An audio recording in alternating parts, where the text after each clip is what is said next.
dia kena ada ilmu lah. Dia kena ada ilmu. Macam mana orang yang jahil untuk dapatkan dirinya dengan Allah Azza wa Jalla?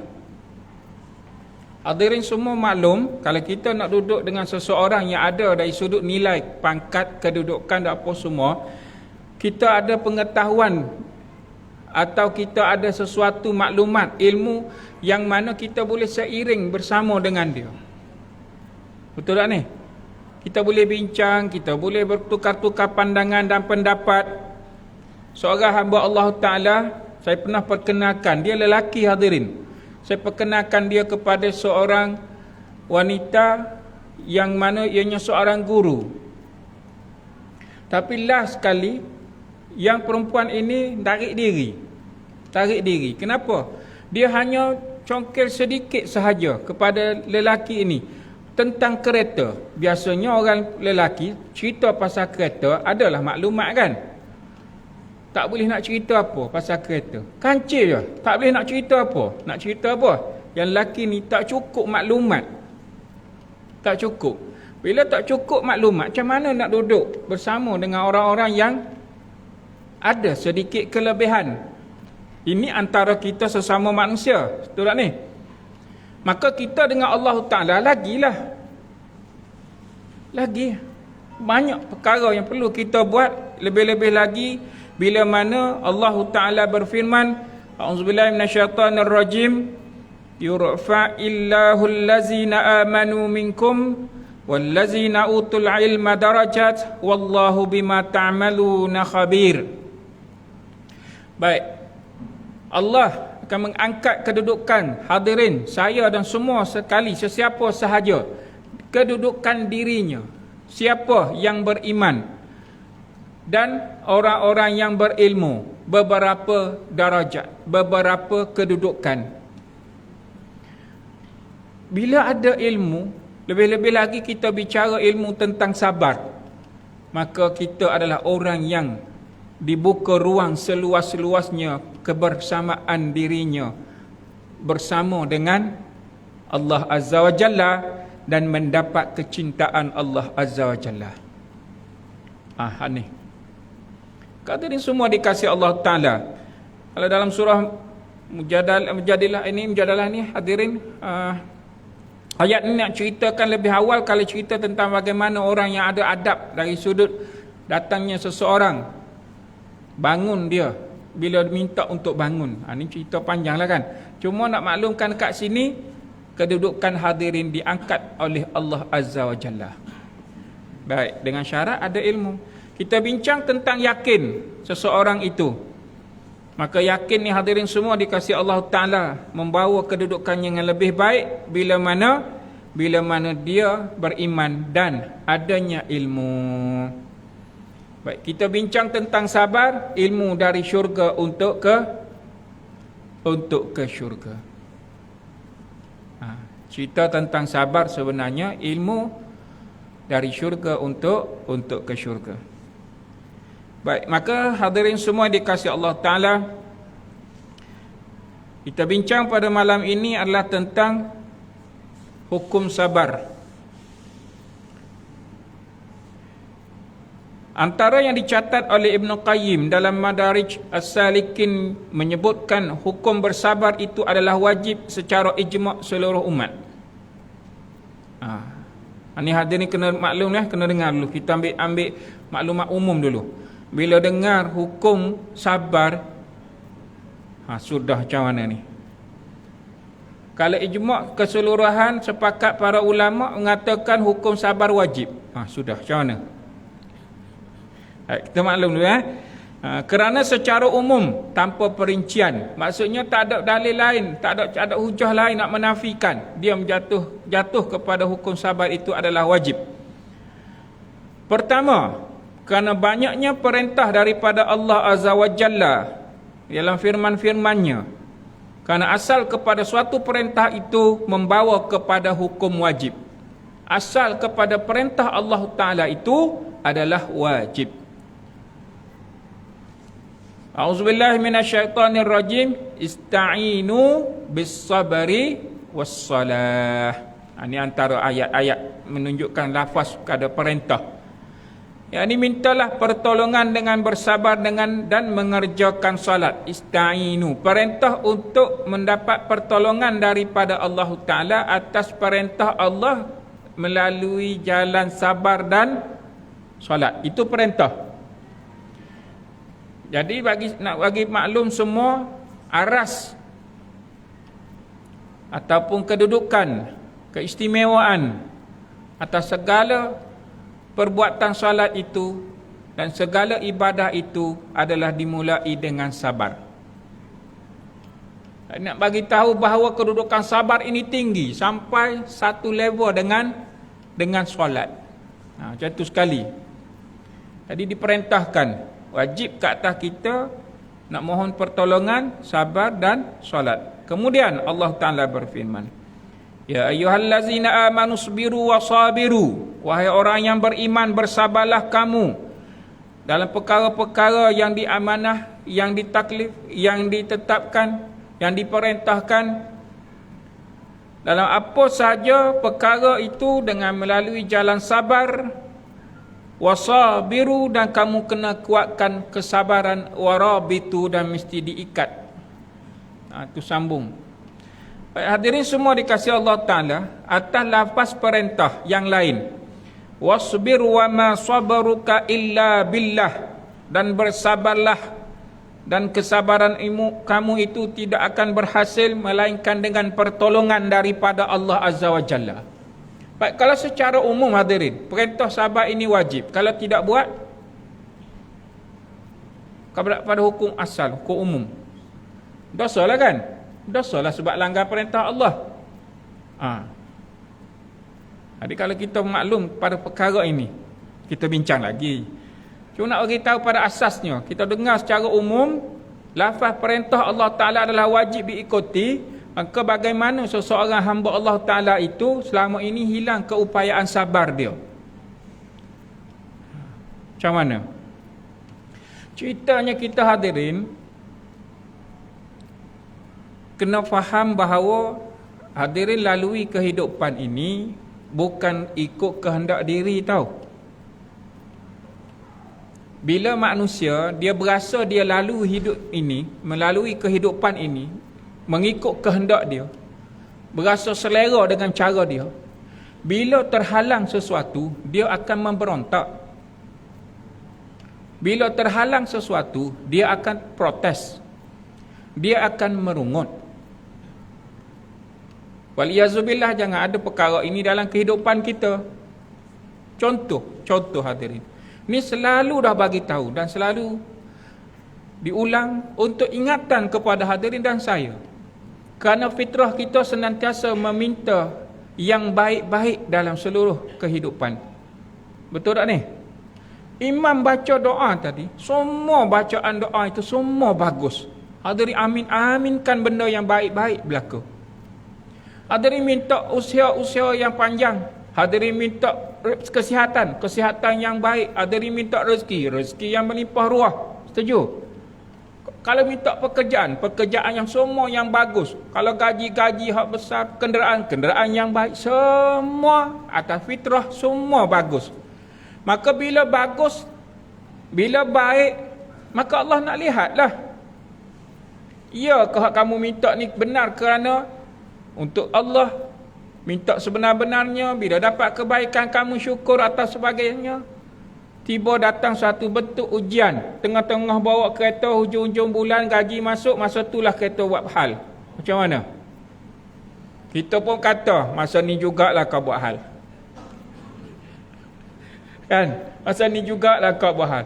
Ada sahaja gajilah tu nak bayar ni gini. Kan minta banyak dah. Betul tak ni? Di protes tu kenapa? Gitulah. Itu contoh sikit. Tengah-tengah duk sihat sebulan, 2 bulan sihat, marilah pening kepala. Elok-elok semalam sihat, hari ni demam lah pula. Apa hal pula ni? Ya Allah.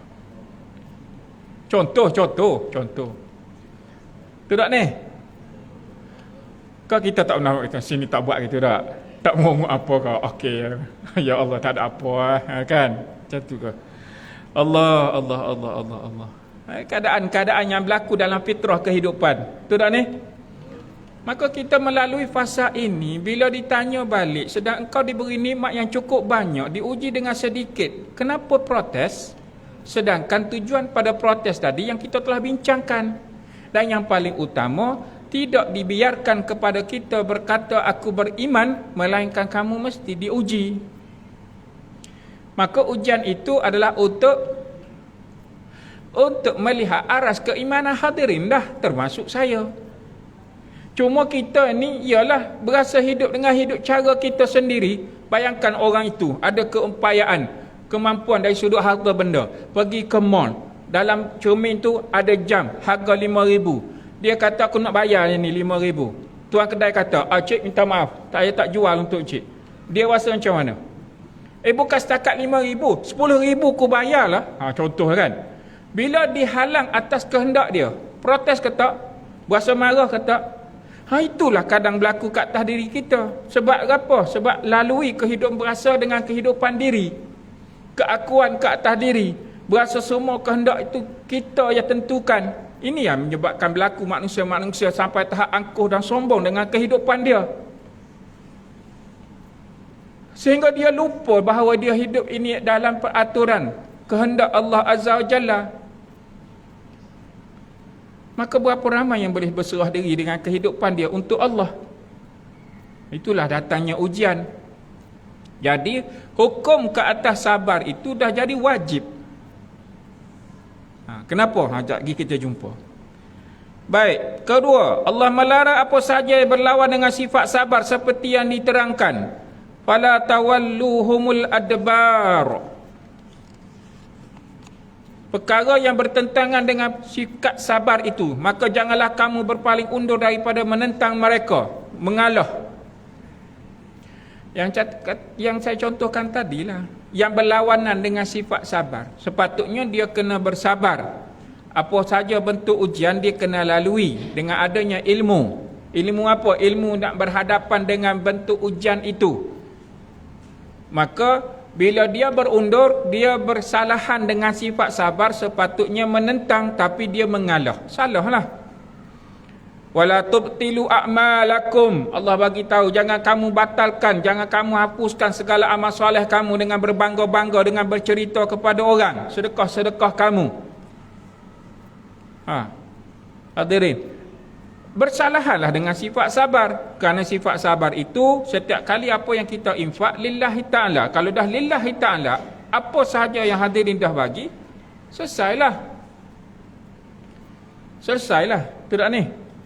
Bayangkan, ni contoh hadirin. Hadirin masukkan RM10 dalam tabung masjid. Nak masukkan itu, ada chewing gum, terlekat duit kat situ. Kan? Dia pun bagi tahu kat pengurusan masjid, ni apa masjid ni? AJK buat kerja apa ni? Contoh dialog je ni. Duit saya RM10 tu sangkut, tak boleh nak masuk ni. Berapa kali dah tolak, tak masuk RM10 kot. Contoh.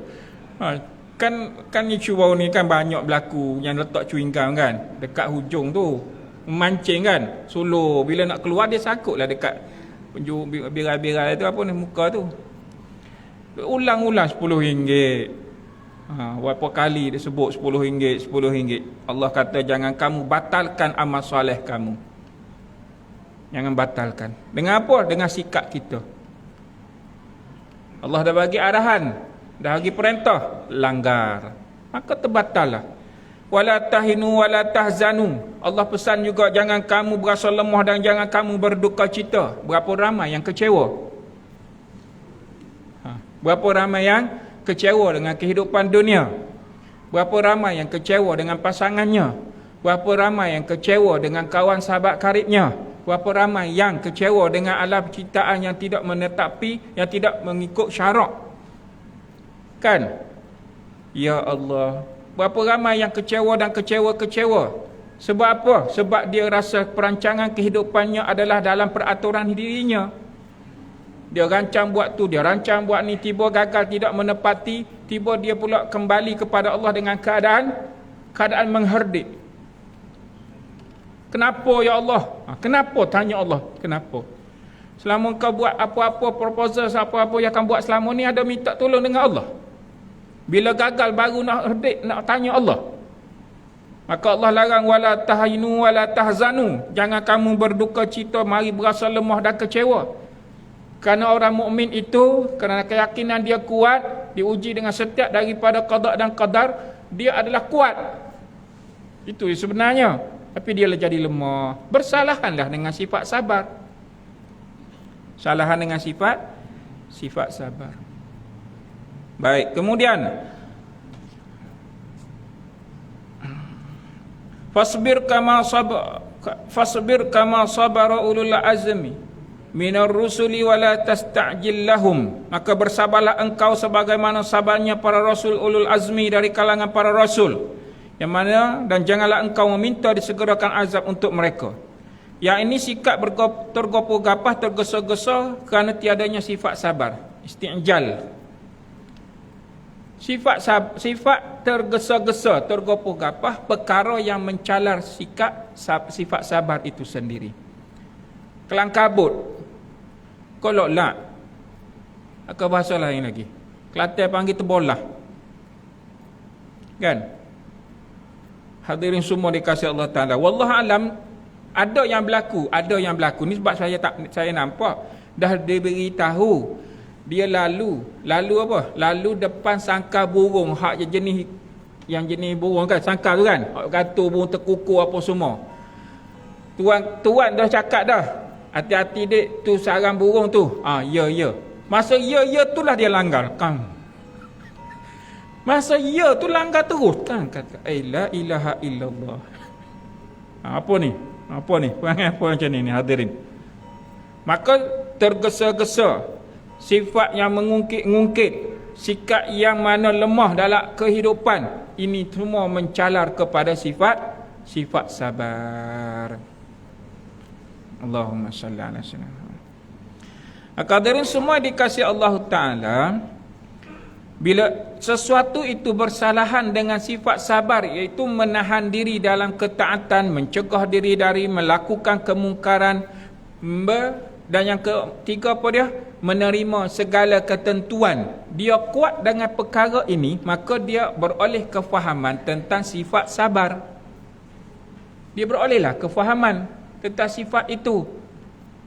Baik, kerana itulah hadirin semua, yang nak bicara tentang sabar ini, dia faham bahawa ilmu ini ilmu yang mahal. Kerana syurga itu, syurga barang dagangan yang mahal. Dia mesti ada ilmu yang mencukupi untuk mendapatkan syurga. Betul tak ni? Jadi, kalau dalam perkara-perkara yang boleh mencalarkan sifat sabar, hadirin kena perhatilah kita ini lemah di bahagian mana.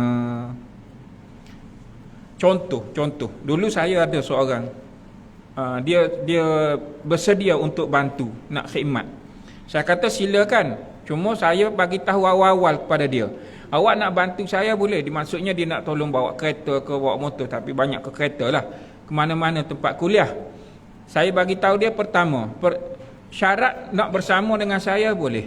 Pertama, kamu datang, kamu adalah orang yang Allah uji saya dengan sebab kamu. Saya cari tahu terang. Pertama, bila nak khidmat dengan saya, pertama kamu adalah orang yang Allah datangkan untuk uji saya. Yang kedua, kamu akan teruji dengan saya. Saya cakap balik, kamu akan teruji dengan saya.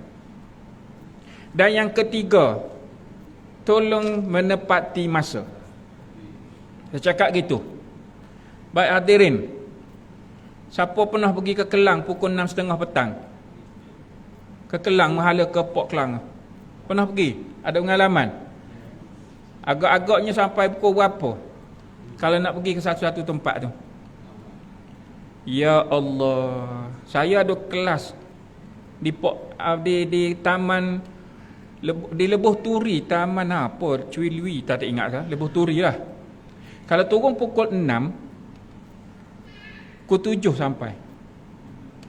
Pukul 6, kalau tak ada apa-apa halangan, insya-Allah kadang sampai 6.45, kadang 6.50, kadang 6.55. Macam itulah lebih kurang. Dan pernah saya batalkan kuliah. Sebab apa? Surrender. Yang dekat bulatan apa ni? Sampai kat situ je. Tak bergerak. Telefon tak sampai. Kalau sampai lewat sangat. Pukul 8 baru sampai. Surrender. Ni hadirin nak khidmat. Pukul berapa? Pukul 6.30 baru sampai. Sebelum nak gerak saya bagi tahu sejam sebelum ataupun 2 jam sebelum. Jadual saya kuliah hari ni sini, keluar esok sini. Jadi sebelum pergi kita kena ada kekurang-kurangnya setengah jam di tempat itu, 15 minit di tempat kita kuliah. Kenapa saya buat masa begitu? Kerana saya berguru dengan guru kita semua, almarhum Tuan Guru Harundin. Dia dengan masa dia begitu. Duk khidmat dekat masjid negeri. Pukul 7 suku. Pukul 6.45 dia dah sampai. Maghrib 7 suku 6.45 dah sampai. Ni teguran juga kepada asatizah. Buat apa sampai awal? Kata gitu. Salah lah. Jangan cakap macam tu kalau kita tenaga pengajar. Biarlah sampai awal. Duduklah rehat-rehat. Ambillah tenaga. Bertanaah lah sikit. Duduk dalam kereta pun tak apa. Belek-belek lah kita nak baca apa. Atau masuk dalam masjid, buatlah tu masjid, zikirlah apa semua. Ada pergi jawab, buat apa datang awal-awal? Habis nak datang pukul apa? Maghrib pukul 7 suku baru nak sampai. Lepas tu bagi alasan, minta maaf lah jam juga yang disalahkan. Awak turun 6.30. Minta maaf. Ni duduk tak live pula ni. Tapi janganlah buat gitu. Sikap kita. Lihat ni. Maka hadirin semua dikasihi Allah Ta'ala. Maka saya dicabar. Dicabar dari sudut kesabaran saya lah. Tapi yang nak khidmat tu tak lama dengan saya. Sebab apa? Dah saya tegas dalam bab masa. Surrender lah dia. Lepas kata awak datang untuk menguji saya dan kamu akan teruji dengan saya. Saya balas gitu. Memang tak lama. Lepas tu surrender. Minta maaf Ustaz, saya dapat teruskan. Sebab apa? Kerana tak boleh istiqamah dengan masa. Gitu hadirin. Allahumma salli ala sayyidina Muhammad. Cuma jangan buat satu lagi hadirin. Ni ada juga sampai setengah tempat. Kita sampai awal 15 minit. Kadang-kadang setengah jam sampai. Awal sebelum waktu. Ustaz, awalnya sampai. Pengurusan pula tanya. Awal pula sampai. Ya Allah. Jangan tanya gitu lah. Jangan tanya. Dia sampai, raikan sahaja. Start sampai awal, hadirin ada air teh, hidangkan teh. Biskut kering lah hidangkan. Layan dia, santuni dengan baik. Jangan pula tanya, awal start sampai, buat apa? Habis. Jangan buat macam tu. Ya Allah, ya Allah. Baik. Hadirin semua yang dikasihi Allah Ta'ala. Ini asas semua Yang paling awal tadi, alih asas ni hadirin tolong dalam pengurusan masa, dia membantu untuk mengurus kesabaran kita. Sungguh. Lihat ni. Dalam bab pengurusan masa, dia membantu meningkatkan kesabaran diri. Siapa yang tak boleh nak manage masa dia dengan baik, banyaklah dia mencalar kesabaran dia sendiri. Sebab apa? Dia akan tergopoh-gapoh, dia akan huru-hara, dia akan kelang kabut dan banyak perkara yang tak selesai dengan baik dengan sebab kesuntukan masa. Maka rancang masa itu dengan baik. Baik, yang ketiga, maka firman-firman Allah Ta'ala dalam Al-Quran ini telah menyusun kepada kita dalam bicara Allah Ta'ala tentang kebaikan dunia dan akhirat. Tentang kebaikan dunia dan akhirat. Dengar, manusia tidak akan mendapat apa yang disukai.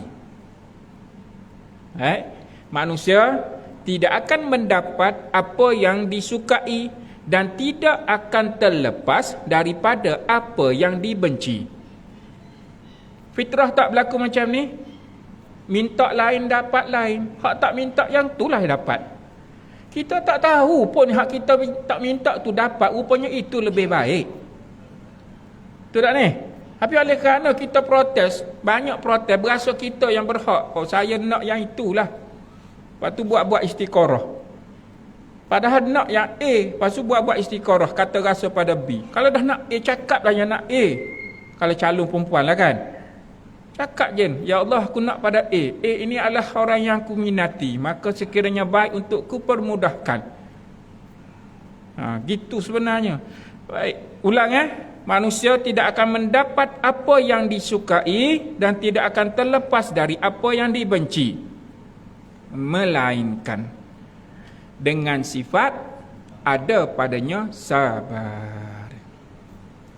Maka apa yang dia berkehendak lama kelamaan akan capai. Lama kelamaan dia akan capai lah. Dia akan dapat juga apa yang dia kehendaki. Cuma kita ni atas sifat terburu-buru nak bersegera dengan apa yang kehendak kita itu, seolah-olah sepetik jari dapat. Kita berasa kita nak macam tu.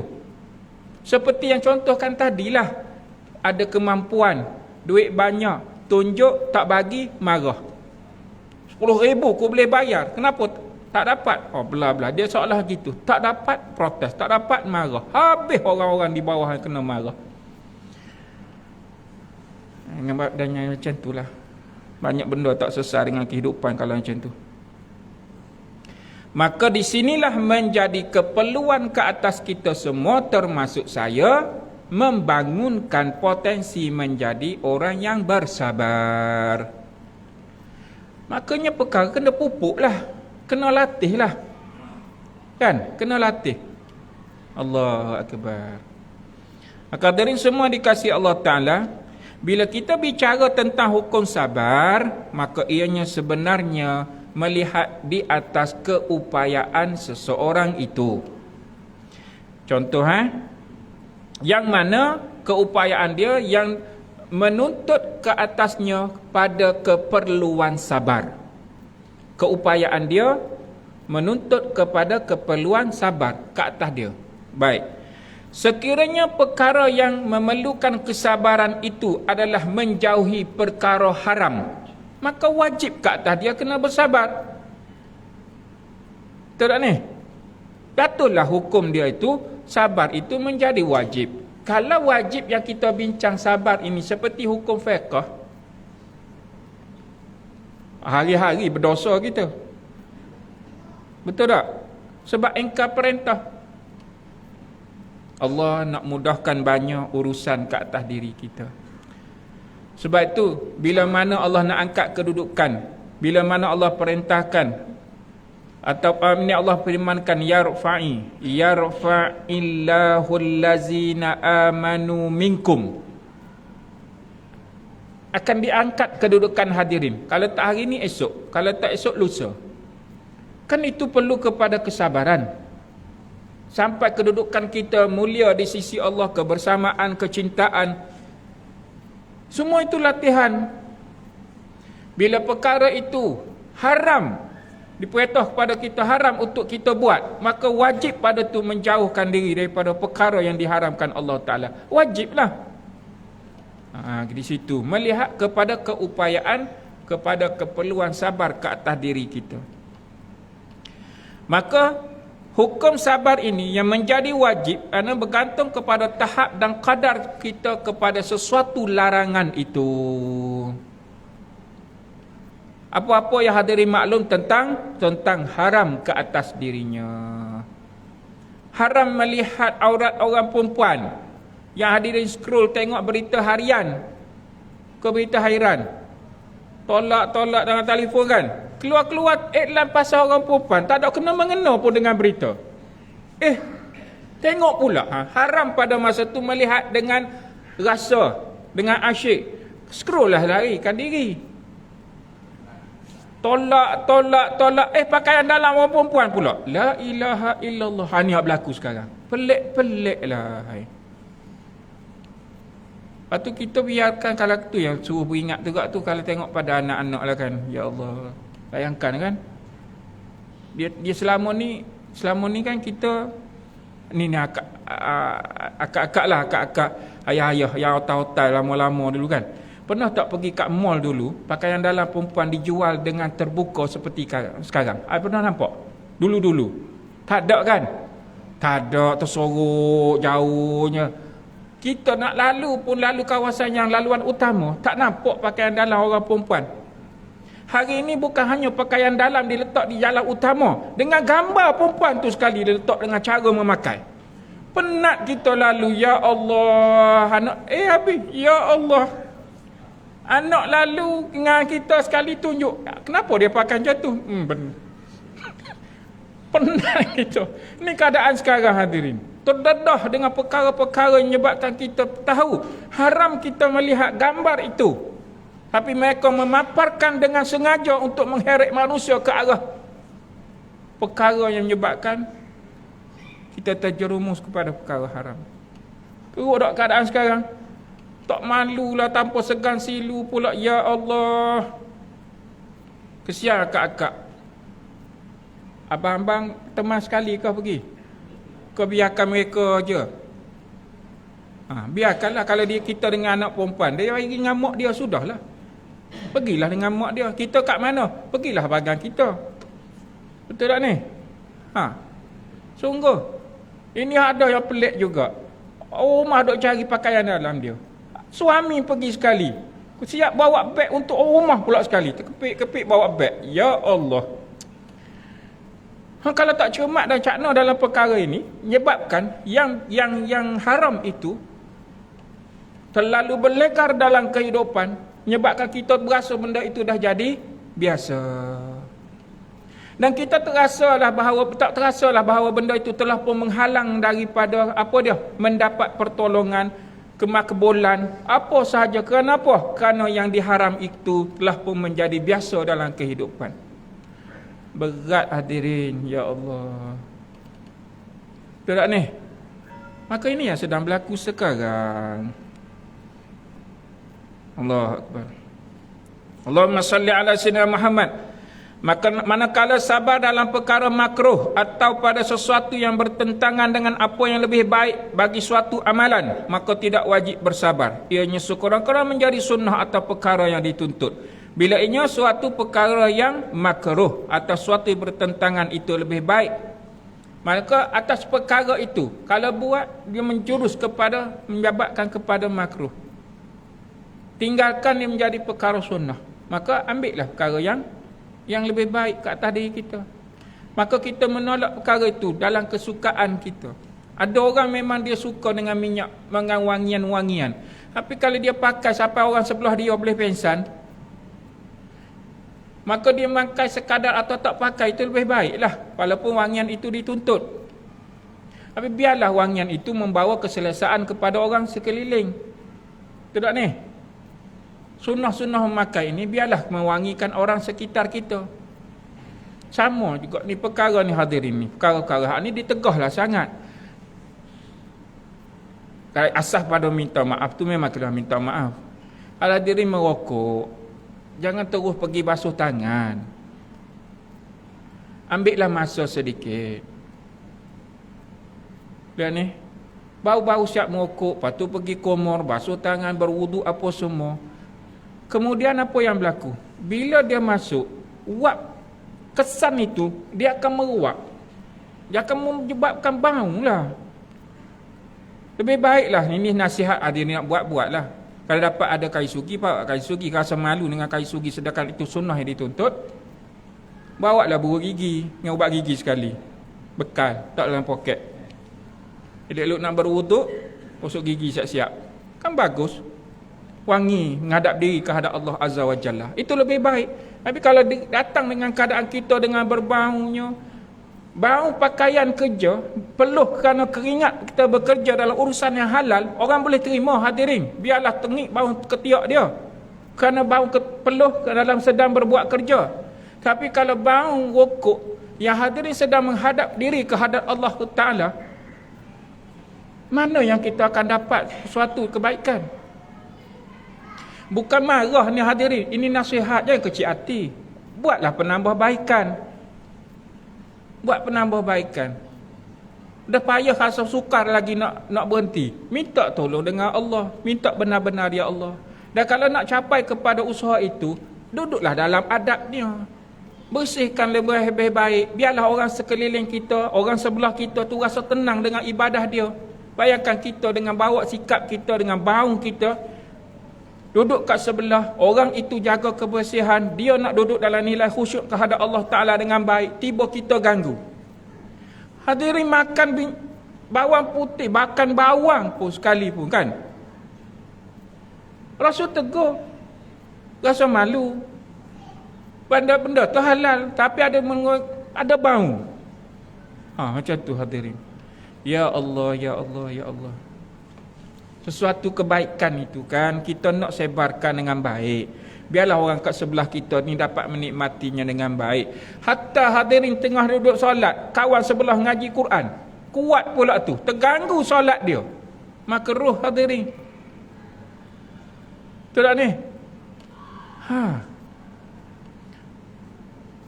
Tu kata kalau kita faham ilmu tentang sabar ini dalam pengurusan diri, kita akan dapat banyak kebaikan kat atas diri dan beri manfaat kepada orang lain. Beruntung kita, ya Allah. Maka seperti orang yang itu diuji dengan kezaliman atau sikap buruk sesuatu pihak, maka dia wajar membalas dengan apa yang setimpa dan diizinkan Islam. Namun sekiranya lebih baik dia memaafkan, maka perihal ini telah pun dibincangkan di awal. A'udzubillahi minasyaitonir rajim. Wa in aqabtum fa'aqibu bimisli ma uqibtum bih wa la in sabartum lahu khairun lis-sabirin. Sekiranya kamu ditimpa oleh sesuatu kejahatan, berhak untuk kamu membalas balik kejahatan itu. Namun Allah Ta'ala bagi tahu, wala in sabartum, sekiranya kamu beroleh kesabaran yang baik, lahu khairun lis-sabirin, maka sebaik-baik ke atas kamu adalah orang yang bersabar. Tapi hadirin kena faham, jangan pula kata sifat sabar ni sifat yang lemah. Sebab itulah datang skrip dalam bahasa kita, sampai bila aku nak sabar? Itu skrip kita. Allah bagi tahu, kalau kamu dizalimi, boleh balas. Boleh balas dengan setimpal. Ni yang saya masuk dalam program-program, dalam seminar, dalam kursus kita buat kan. Tiba dia pun tanya balik, Ustaz, kalau orang tu santau kita, boleh tak kita santau dia balik? Sekufu tak santau sama santau? Nak tanya ni. Dah ayat tadi, sekiranya kamu ditimpa suatu kezaliman, kamu boleh balas balik setimpal seperti dia zalimkan ke atas kamu. Datang soalan, dia santau saya boleh tak santau dia? Boleh ke tak boleh ni? Dari sudut perbuatan tu, zalim dibalas dengan zalim, setimpal sama setimpal lah ni.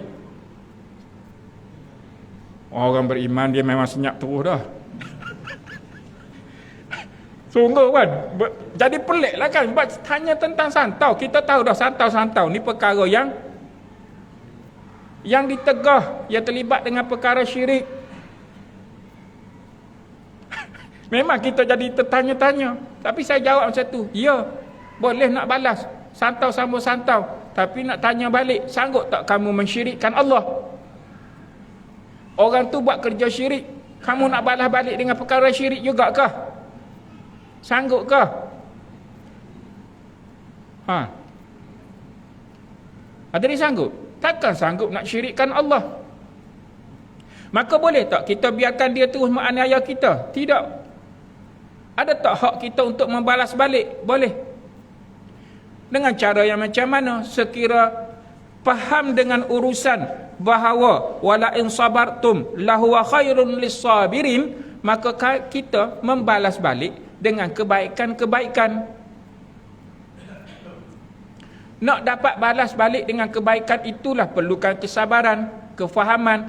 Dia diuji Allah Ta'ala dengan berperbuatan syirik dia kepada Allah. Takkan kita nak sama syirik dengan dia? Maka apa patut kita buat? Boleh tak memaafkan? Berat perkara begini hadirin. Tapi inilah perkara yang bila orang itu faham tentang urusan dia dengan akhiratnya, kebersamaan dan kecintaan dia dengan Allah Ta'ala, maka yang batil itu tetap akan kalah. Batil itu akan kalah.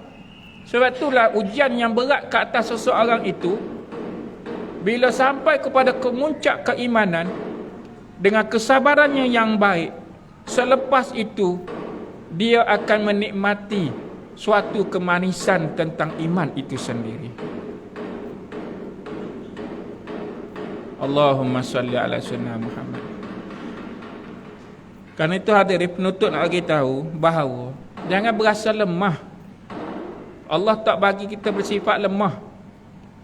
Dengar kata contoh tadi bunyi beratlah, santau kan? Ini macam beratlah. Tapi hadirin semua dikasihi Allah Ta'ala, jangan, nak ulang, jangan berasa lemah bila kita diuji dengan apa bentuk ujian sekalipun. Berhak tak untuk membalas? Ya, berhak. Ada sesuatu. Kalau benar kita rasa kita dizalimi, ada satu kaedah yang guru pun ajar, ada satu doa yang diajar, seperti mana seorang Yahudi, dia pergi potong bibir mulut unta sahabat. Ni bibir mulut depan ni dipotong, nampak gigi je, nak makan macam mana? Payahlah kan? Susah nak makan. Maka diajar satu doa. Doa itu diajar orang itu dia menanggung kesakitan seperti mana unta itu menanggung penderitaan tidak boleh makan. Maka yang buat itu dengan hak dizalimi, didoakan dia menanggung sebiji seperti penderitaan unta itu, tak kurang walaupun satu. Dekat-dekat almarhum Tuan Guru meninggal tahun 2016. Dekat-dekat dia nak meninggal, wallah ta'ala alam, disusun semula bentuk doa yang mana disimpan selama ini hanya khas kepada ahli khidmat dan orang-orang yang dia yakini untuk diberikan. Dekat-dekat meninggal baru ada dalam buku dia. Cuma dia tetap pesan, selagi mana boleh menanggung dengan baik penuh keimanan, maka tolong jangan dibaca. Kalau kamu ada keupayaan untuk memaafkan, maka maafkan. Tapi kalau sekiranya merasakan bahawa kezaliman yang dibuat itu menyebabkan kamu tak mampu untuk menanggung, kamu baca doa ni. Dia tak kurang walaupun satu. Dia tanggung sebiji seperti penderitaan yang kita tanggung. Hadirin, malah lebih teruk. Itu. Sebab itu nak bagi tahu. Siapa faham, dia tahu cara dia nak membalas mengikut apa yang dibenarkan oleh syarak. Kita bincangkan datang macam mana. Nanti saya kongsikan doa itu. Datanglah minggu depan. Tu dah. Tahun depan. Allahumma salli ala sayyidina Muhammad. Allahumma arzuqna fahma wal ilma. Ya Allah, rezekilah kepada kami suatu kefahaman dan ilmu pengetahuan yang baik. Wa amalan salihah mutaqabbala, dan seluruh pada amal salih kami berada pada malam ini dengan seluruh daripada usaha untuk berada dalam satu majlis ilmu ini. Amal salih kami ini maka terimalah ya Allah. Rabbana afriq alaina sabran, maka limpahkanlah ke atas kami sifat-sifat sabar. Wasabbit aqdamana, diteguhkan pendirian kami. Wansurna alal qaumil kafirin, menangkanlah kami ya Allah ke atas golongan yang memusuhi kami. Wa sallallahu ala sayyidina Muhammad wa ala alihi wa sahbihi wa sallam. Walhamdulillah. Assalamualaikum warahmatullahi wabarakatuh.